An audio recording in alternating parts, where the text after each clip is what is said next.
Admar, kasi mahilig yung Barker na by default sabihin fake news. Di ba lahat na ng sinabi niya, fake news yan. O parang hindi siya guilty ng fake news. I mean, imagine sa pulpito ka ng Malacanang, ikaw ang nagsasabi ng fake news.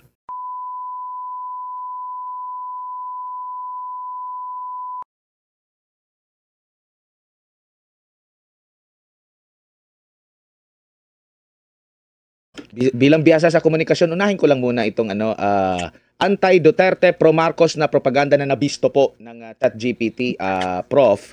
Kung saan anak ito ng may-ari ng STI pala, no? Kung saan yung PR firm na ito yung sinasabi.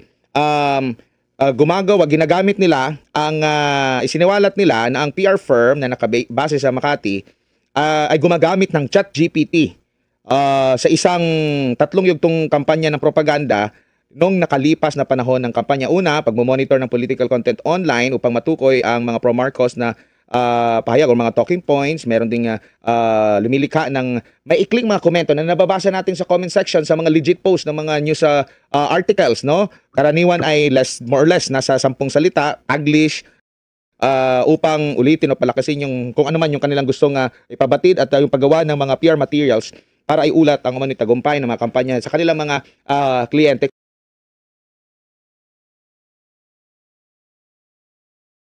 Kumbaga hindi organic, Prof. Ano ang nakikita mo rito? Kasi all right, team, we're transitioning to Flack, but tasks are still going to be on Bullfrog. Did nobody see my poppycock post? There was no clappy claps on it. Make sure you track your time on Fireplace. Then ping me on SmackDog. Guys, we don't need any of those anymore. We have ClickUp. Where do we chat? ClickUp. What about managing projects? ClickUp. Docs. Also ClickUp. AI. It's all ClickUp. Yeah, but how do we get Adam's dog to stop peeing? Ang pinapakalat nila lalo na sa issue ng fake news, ang mga nagpapakalat daw ng mga fake news sa itong mga pro-Duterte, mga supporters ni PRRD, pero pagbabasahin mo naman yung klase ng mga opinion, napaka-organic. Pero ito nga, nabisto mismo nung pinagamitan ng ChatGPT na mayroong ganito pong nangyayari, Prof. Well, Admar, alam mo, babalik tayo dun sa ginawa ng TRICOM yung TRICOM, naglabas ng listahan ng 40 katao, ang allegation, pondo daw ng Pogo, ng illegal drugs at China, pabor sa China. Sweeping yung statement na yan. Pero nakakatuwa itong independent report at mismong ChatGPT ang nagsabi na nagagaling sa Pilipinas at ito'y identified na sa mga Marcos. So sino ang nagpapakalat ng fake news, no? Napakahalaga rin na tingnan natin na ang balita ko recently, merong sistema ang DICT na makakadetect ng fake news, no? So plano nilang i-endorse sa Meta at ibang platforms. At nangako ang Meta na babawasan ng content kung itatag ng PCO na fake news. So ito kailangan siguro nating mapag-aralan ng maigi kasi mismong gobyerno na nakikipag-deal sa Meta at basta itag lang ng PCO na fake news, alarming naman yon.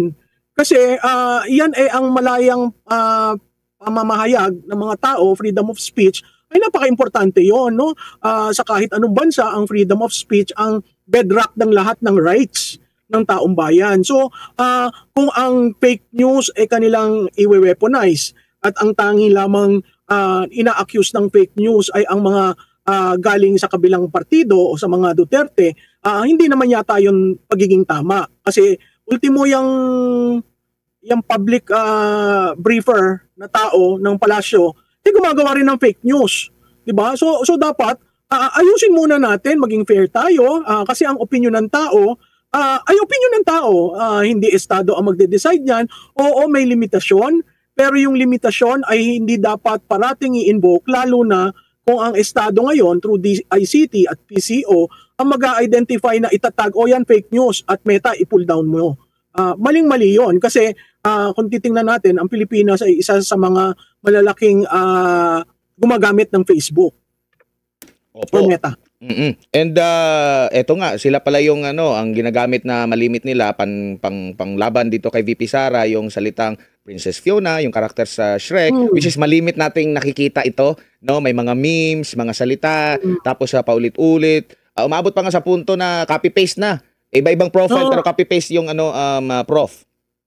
Siguro, Admar, isang paraan ng SMNI para matulungan ng publiko magkaroon kayo ng campaign, ano ba ang fake news, ano ba ang paggamit ng hashtag, pag ang profile page ay nakalock, pag ang hindi authentic yung behavior online, pag nakikita mong pare-pareho yung sinasabi mo ang copy-paste o may tag team. Mahilig sila ngayon mag-tag team. Nakakaawa dahil ginagamit sila sa isang masamang bagay para lamang kumita. Noon ngang humarap ako sa Kongreso, parati kong sinasabi, yung troll farms, kaya nilang i-regulate dahil alam nila kung sino may troll farm eh. Using influencers, kaya nila yung i-regulate rin kasi sino ba ang gumagamit ng influencer sa politika. So basta doon lang tayo sa authentic behavior, wala tayong problema doon. Basta nasa opinion, kailangang conscious naman lahat ng pinatawag, meron na silang disclaimer na pinopost. Pero makikita mo yung kabilang side, doon mo makikita na talagang persecution. Pag nakita kang pro Duterte, isama yan, lagyan ng fake news tagging, iti-take down, o mawawala na lang basta-basta yung... Ready to try? Yeah, ready. Bago to? Yung site mo. So, yung laban hindi patas, at sa tingin ko lalong iigting yan hanggang 2028, hanggang sila'y nakaupo. Kasi how do you battle communication in an age of digital space? Lalong-lalo na kontrolado nila ang mainstream media at sila rin ang pinanggagalingan ng balita, whether that is fake news or real, lugi ang taong bayan. Bago lang si Master Judea sa same topic kasi nga pro Marcos anti-Duterte itong propaganda na nabisto. Di ko alam kung natanong ito sa PCO pero needed ba na maglabas din ng pahayag dito ang PCO, ang Malacanang ukol dito sa usaping ito, Prof? Admar, kasi mahilig yung barker na by default sabihin fake news. Di ba lahat na ng sinabi niya, fake news yan. O parang hindi siya guilty ng fake news. I mean, imagine sa pulpito ka ng Malacanang, ikaw ang nagsasabi ng fake news.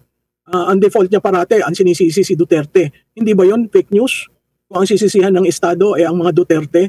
So, at ikaw ang nagpo-project nitong administration, may pag-aaral nga kaming ginawa nung isiningit siya sa framing ng Malacanang, nakakontribute ba ito sa mababang approval rating at trust ng Pangulo?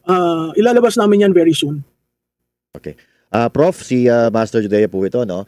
Regarding po dito sa Tri-Committee, hearing, ang sabi po ni Congressman Barbers at ito po daw ay itatawid sa 20th Congress. So, ibig sabihin, ipagpapatuloy ng 20th Congress. So, considering na meron po tayong nakikita ng mga ganitong AI na kalokohan na ginagawa against the Duterte, can we suggest na mapag-usapan ito bilang, alam ko ikaw naimbitahan din doon, Prof, no? Pwede ba tayong mag-suggest sa kanila na pag-usapan din ito? Ano po sa tingin nyo pwedeng mangyari para mapag-usapan ito? Oo, Master Judea, noong ako inimbita din, sinabi ko talaga, you should be fair. Hindi lang kami. Kumbitahin niyo yung ibang mga vloggers o bloggers ng kabilang side. That is fairness. Hindi yung iniipit nyo ay puro mga maka-Duterte or associated sa Duterte. Yung pagtawid, alam mo, napakahirap mong i-commit ang 20th Congress. Unang-una, si Congressman Barbers is no longer a member there. Yes. Pangalawa, you're not even sure who will be the speaker. I mean, malaki itong panluloko sa taong bayan. Kasi hindi pa nagko-convene ang 20th Congress, ang dami mo nang pinangako. It's as if ang speaker ay yung kasalukuyang speaker. It's as if na yung 254 plus the party list, so mga 350, will be thinking the same as the 19th Congress. I think the 19th Congress, the members of the 19th Congress has seen the impact of what they are doing. Babalik ako dun sa resulta ng eleksyon. Kung hindi kayo marunong bumasa ng pulso ng tao at hindi nyo ginagalang ang naging hayag ng botante, magkakaroon kayo ng problema kung ganyan pa rin ang pananaw ninyo. Opo. Prof, regarding po dito sa nasabi nyo kanina, hindi talaga sila patas, no? Nasabi nyo kanina na hindi patas itong Tri-Committee hearing na ginagawa nila. Now, ang medyo nakakalungkot lang, Prof, dito kasi pinag-uusapan dyan sa Tricom is itong mga political vloggers na wala namang nasasagasaan, hindi naman nakaka-apekto sa ekonomiya ng Pilipinas. Sila lang naman kasi tinatamaan. May mas mahalaga pa na dapat pag-ukulan ng pansin, lalo-lalo na itong mga sugal online. Sugal online, pornography, at kung ano-ano pang kabulastugan na nangyayari. So, ano po sa tingin nyo ang pwedeng magawa dito? Kasi parang ang ginagawa nila, para makaiwas lang sila sa kontrobersiya, pag-uusapan nila mga political vloggers, pinapabayaan nila itong mga tunay na nakakasira sa mga Pilipino, lalo sa mga kabataan. Tama yan, Master Judea, no? Ang mga issues sa digital space, hindi lang naman tungkol sa politika. Yes. Nagiging maingay lamang dahil grabe yung partisanship. Pero, babalikan natin uli, no? Marami pang issues. Ang PIGO nasa online. Ang child pornography nasa online. Ang sexual trading nasa online. Ang dami-dami niyan na kailangan bigyan ng panahon. Imbes na 4 na hearings yan, magkano ba ang ginastos ng TRICOM para lamang sikilin ang malayang pamamahayag ng mga Duterte supporters.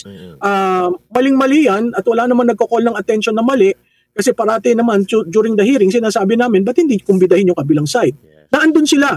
Naandun ang vloggers ng kabilang side at naandun yung grupo ng pinuno ng House of Representatives, no? Nagmo-monitor sila. Imagine mo yung cost to the Filipino people itong 4 o 5 hearings ng TRICOM. At the end, Helen Hadsell was able to win any competition she took part in. She was known as the contest queen because she walang legislation. At the end, parang pinatawad, etc. So ano yun? Sound bites at pinapainit lamang ang sitwasyon. So ako ang tanong ko, bakit parati ang mga Duterte ang iniipit nyo? Lalo na yung mga supporters. May right ang taong bayan magsuporta kahit kanino. Pero pag supporter ni Duterte, talagang iniipit. Prof, no? Doon sa TRICOM, wala pa po silang naipapasa na batas na patagal na pinag-usapan yan, wala silang naipasa na batas regarding dito sa pinag-uusapan. Meron ata silang panukala din, Prof. Isingit ko na lang, Master Judea, yung pagpataw ng prangkisa dapat sa mga social media platform. Nakikita mo ba na magko-comply dito na pwede naman na kaming mag-exist kahit walang ganyan? Diba nung kinubida sila, hindi kaagad nila nalaman kung saan padadala ang sulat. And that is the power of the digital technology. It is there are no boundaries, you cut across political jurisdictions. So ako, ang hinahanap ko, after 4 na hearing, ayun, si Congresswoman Roman, may suggestion siya, pero yung prangkisa, babalik ka rin sa anong definition mo ng prangkisa. Kasi kung titingnan mo yung Committee on Franchise, that's mainstream media. No? So if, for example, si X, or si Meta, or si TikTok, lagyan mo ng prangkisa, anong effect nun?